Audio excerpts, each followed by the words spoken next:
It's completely unacceptable that we now go from stand your ground, which was already a bad law in Florida, to now a stand your ground on your car. It's unbelievable to me. This is truly like a Black Lives Matter, anti-Black Lives Matter bill, but it also affects many people right here in our community. Why would you say that? Why would you inject a racial component into this bill? Explain that.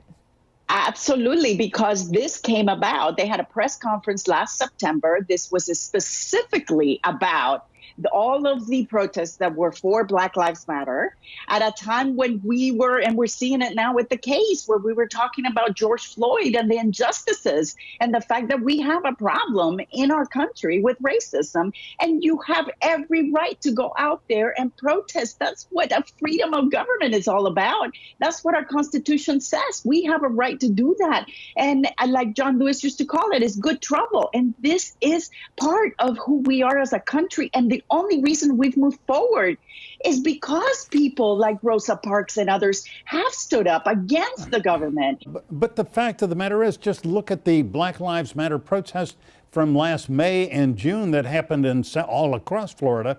The people who were out on the streets were black, brown, or just young people, but they were predominantly minority people who were angry and upset about the murder of George Floyd. I mean, that's just a fact, isn't it?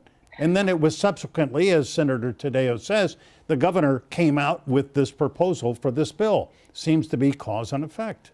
Well, Putney, absolutely not. This bill in the House came out after the January 6th riots in the Capitol. That is no, it came up before, sir.